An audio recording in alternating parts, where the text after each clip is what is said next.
It started with the sound of a hammer. Not just any hammering, the kind that gets inside your skull. A rhythmic, metallic pounding that started every night around 11 p.m. sharp. At first, I thought I was just being sensitive. I'd recently moved into a new apartment after my divorce, and the walls were thinner than I expected. My neighbor, a man named Victor from apartment 3B, seemed quiet enough. Mid-40s, always polite in the hallway, dressed neatly, smelled faintly of cologne and paint thinner. But that hammering, it wasn't normal. It wasn't construction. It was deliberate, like someone was working on something they didn't want found out.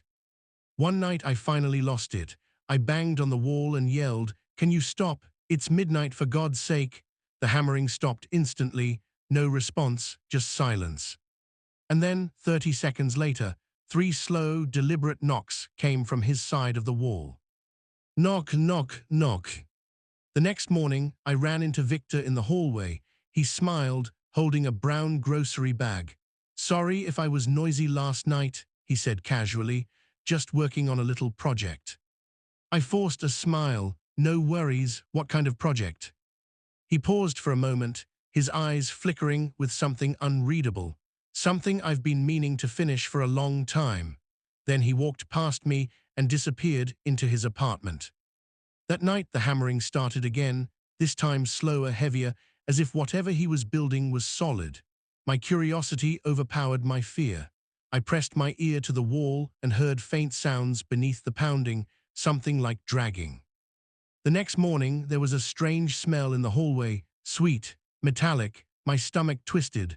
I followed it, and of course, it was strongest outside Victor's door. I wanted to knock, to ask, but something inside me screamed not to. 3 days later, a woman showed up. I saw her through my peephole, tall, blonde, wearing a long red coat. She stood at Victor's door for nearly 5 minutes, knocking, calling his name. "Victor, please, I just want to talk." He didn't answer. She left eventually, but not before sliding an envelope under his door. I thought about opening my own door, pretending to grab the mail, maybe striking up a conversation, but before I could, Victor's door opened just a crack. His pale hand reached out, grabbed the envelope, and pulled it inside. That night, the hammering was replaced by something else, something worse. Muffled shouting, then a thud, then silence. And for the first time since moving in, I didn't sleep at all. The next morning, I noticed something off about the hallway. The faint metallic smell had gotten stronger, thicker. It clung to the air like damp rust. When I stepped out to grab my mail, there was a dark stain near Victor's door, small but fresh. I crouched down, trying to get a closer look. It wasn't oil, it wasn't paint, it was sticky. Before I could think too much about it, Victor's door opened. He stood there in a grey t-shirt and jeans, his hair disheveled. "Morning," he said, his tone perfectly casual. I stumbled over my words. "Hey, everything okay? There's, something on the floor here." He followed my gaze, then smiled. "Paint. I've been renovating the kitchen. Sorry about the noise." But when he smiled, I noticed his hands, red, raw around the knuckles, with tiny cuts near his nails, like he'd been scrubbing something far tougher than paint. For the rest of that week, the noise stopped. No hammering, no dragging, no thuds, just silence. At first, it was a relief. I started sleeping again, leaving my TV on for background noise, pretending life was normal. But deep down, I missed the sounds, not because I liked them, but because silence meant something had changed. Then one night, I woke up to my dog growling at the wall. His fur was standing up straight, his teeth bared toward Victor's apartment. I tried to calm him down, whispering, "It's okay, boy." But the growl turned into a low whine, then a bark, sharp, frightened, panicked. That's when I heard it, a faint shuffling noise coming from the shared wall, like footsteps but dragging, slow, methodical. And right as I leaned closer to listen, something on the other side tapped back. Once, twice, 3 times. I didn't sleep again that night. The next morning, I called the building manager and told him I thought something weird was happening in 3B. He sighed. "Oh, Victor, yeah, we've had complaints before. He's harmless, just keeps to himself. Harmless, I snapped. There's a smell coming from his apartment and he's up every night making noise. What is he doing in there? The manager promised to check it out, but I could tell he didn't believe me. So I decided to handle it myself. That night, around midnight, I slipped out into the hallway barefoot, holding my phone flashlight. I pressed my ear against Victor's door. For a few seconds, nothing, just silence, then a muffled voice, low, shaky, a whisper. "Don't open the door." I froze. It was Victor's voice. I stumbled backward, my phone nearly slipping out of my hand. The voice was faint, almost like a warning, and it came from inside Victor's apartment. I waited for a sound, a follow-up, something, but after that whisper, everything went dead silent. No footsteps, no movement, nothing. The kind of silence that presses against your eardrums and makes you doubt you ever heard anything at all. I wanted to knock, to ask if someone needed help, but the thought of that door opening froze me in place. My flashlight flickered, and that was enough for me to bolt back into my apartment. I locked the door, pushed a chair under the handle, and sat on the floor with my back against the wall, just listening. My dog whimpered beside me, ears pinned back. And then around 3 a.m., the hammering started again, only this time it was faster, panicked, as if someone was trying to cover something up. By morning, I was running on adrenaline and fear. I went straight to the police. The officer behind the desk looked exhausted, but concerned enough when I told him what I'd heard. "Did you actually see anything?" he asked. "No, but I heard a voice. Someone said not to open the door, and there's this smell and—" He raised a hand gently. "We'll send someone to do a welfare check." That afternoon, I watched from my peephole as 2 officers knocked on Victor's door. He answered almost immediately, calm and smiling, wearing that same neat shirt and perfectly combed hair, like nothing was wrong. They talked for a few minutes. I couldn't hear the words, but one of the officers laughed at something Victor said. Then they thanked him and left. And just like that, the police were gone. But as Victor closed the door, he turned his head just slightly and looked directly at my peephole. The next few days were unbearable. Every time I passed his apartment, I could feel his eyes on me, even if I didn't see him. Then one morning, I found something under my door, a Polaroid photo. It showed my front door, taken from the hallway sometime during the night. My heart dropped. I rushed down to the front desk, demanding the security footage from the night before, but the cameras had been malfunctioning, according to the manager. That night, the hammering didn't start at 11, it started at 9. And this time it wasn't steady, it was chaotic, loud, violent, like someone was trying to break through a wall. I called 911. I told them I thought something terrible was happening in apartment 3B.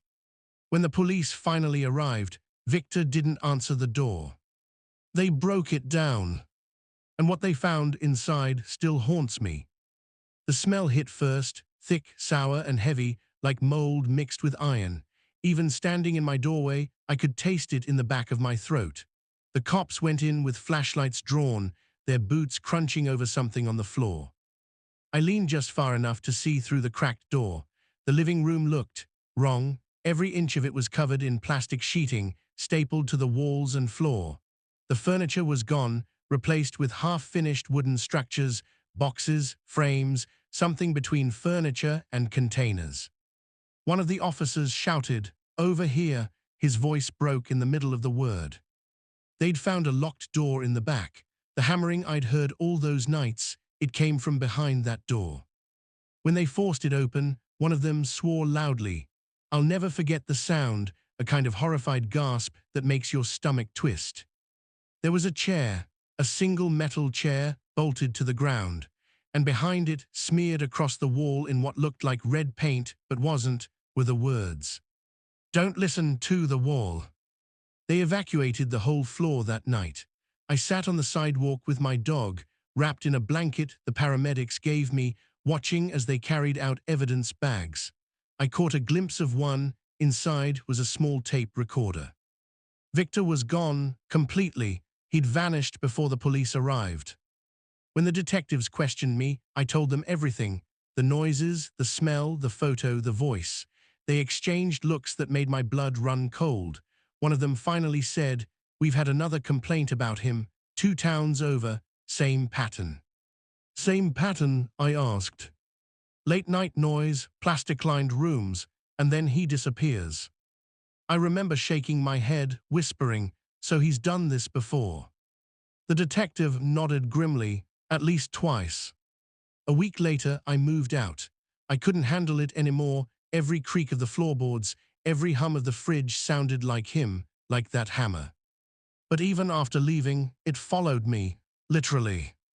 One morning, a package arrived at my new apartment. No return address. Inside, wrapped in brown paper, was a small wooden box, roughly made, nailed shut. My name was carved into the top. I wanted to throw it out immediately, but curiosity, or maybe fear, got the better of me. I grabbed a screwdriver and pried it open. Inside was a Polaroid photo. It showed my new apartment building. And written on the back, in sharp, slanted handwriting, "You shouldn't have listened." I dropped the photo like it burned. My hands wouldn't stop shaking. How could he even know where I lived? I hadn't told anyone my new address, not my coworkers, not even my mom yet. I'd paid for the move in cash, cancelled every delivery service, even changed my number. Yet there it was, proof he'd found me. I called the detective who'd handled the case. He picked up on the second ring, his tone cautious. "Jamie, are you safe right now?" "Someone sent me a package," I said, my voice trembling. "It's from him, I know it is. It's a photo of my new building." There was a pause. "Don't touch anything else in that box. We'll send someone over." An hour later, 2 officers showed up. They took the photo and the box, asked the usual questions, then left with a promise to follow up soon. But I knew what that meant. I'd heard it before. By midnight, the phone calls still hadn't come. And then, right on schedule, the hammering started again. It came from above me this time. At first I thought I was imagining it, that my brain was recycling trauma, filling silence with ghosts. But my dog started whining again, ears pinned flat, eyes on the ceiling. 3 sharp hits. Pause. Then 2 slower ones. I checked the building layout. The unit above mine was empty, according to the leasing office. They were still renovating it, no tenants, no furniture. I stood there in the dark, staring up at the ceiling, listening. Then, quietly, a voice filtered through the air vents. It wasn't clear at first, more like a whisper dragged through static, but as I strained to hear, the words formed. "Don't tell them I'm not gone." My stomach dropped. The air vent rattled once, and a faint thud echoed from inside it, like something crawling. I grabbed my phone, opened the voice recorder, and held it up to the vent. The whispering stopped immediately. Then, from somewhere deep inside the metal ductwork, came a sound that made my skin crawl, slow, steady breathing. I called the police again. This time, I didn't care if they thought I was paranoid. Within half an hour, 2 squad cars pulled up outside. When the officers went upstairs, they found the door to the vacant unit unlocked. Everything inside was stripped. No furniture, no carpet, no curtains, just a single mattress on the floor. And nailed to the wall above it, another Polaroid. It was a photo of me, sleeping in my bed. I think that was the moment something inside me broke. Seeing that photo of me asleep shattered any illusion of safety I'd tried to build since moving. The officers asked a few questions, took the Polaroid, and promised to patrol the area more often. But their faces told me what I already knew: there was nothing solid they could do. No fingerprints, no witness, no proof that Victor was even still in town.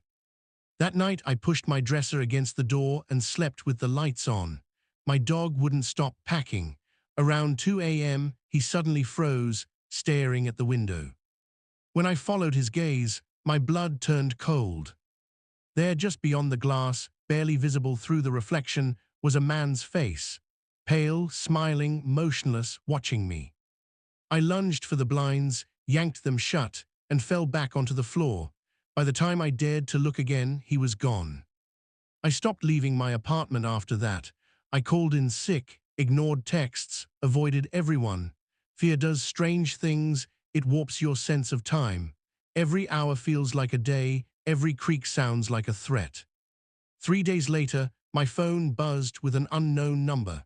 Against my better judgment, I answered. "Jamie," the voice said softly, "you shouldn't have moved." It was him, Victor. "Why are you doing this?" I screamed. "What do you want from me?" He chuckled, a dry, hollow sound. "You listened, that's what started it. You heard what you weren't supposed to, and now you can't unhear it." Then the line went dead. Seconds later, my power cut out. And from somewhere inside the darkness of my apartment, I heard the faint, rhythmic sound of a hammer hitting wood. I ran into the hallway, slamming the door behind me, heart pounding so loud it drowned out everything else. The lights flickered, most of the floor was dark. I sprinted toward the stairwell, but when I reached the top of the stairs, I froze. A trail of Polaroids led downward. Each one showed me walking the dog, carrying groceries, talking on the phone, sleeping. And the last one, taped to the final step, was blank except for 2 words written in shaky handwriting. "Turn around." Every instinct screamed don't, but I did, slowly. The hallway behind me was empty except for a faint movement at the far end. A shape, a silhouette, standing perfectly still, holding something long and metallic in his hand. Then the hammering started again. Only this time, it wasn't in the walls. It was coming toward me. I ran. I don't even remember deciding to. My body just moved before my brain caught up. Down the stairs, skipping steps, my breath sharp and ragged. Behind me, the hammering turned into heavy footsteps echoing through the stairwell. When I burst into the lobby, the night guard looked up, startled. "Miss, are you?" "Call the police," I shouted, slamming into the glass doors. "He's here, he's—" Before I could finish, something hit the doors behind me hard enough to make the glass shudder. The guard saw it too, his face drained of color. He grabbed his radio and started shouting into it as I stumbled outside. By the time the sirens wailed in the distance, the hammering had stopped again. The police swarmed the building, sweeping every floor. They didn't find Victor, not in the stairwell, not in the vents, not in any of the units. But on the basement level, behind a panel of plywood, they discovered a narrow tunnel freshly dug. It ran straight under the building. And at the very end, in the dirt, was another Polaroid. This one showed my childhood home. The police said he must have been stalking me for years, maybe even before the divorce. That the noise, the photos, the whispers were part of something psychological, something ritualistic. But the truth, I don't think even they believed their own words. I moved again across the country this time. New job, new name, new number. I told no one where I was going. I deleted social media, paid cash for everything, and even used a fake forwarding address. For months, it was quiet, peaceful. I almost started to believe it was over. Then, last week, I found something taped to my new apartment door.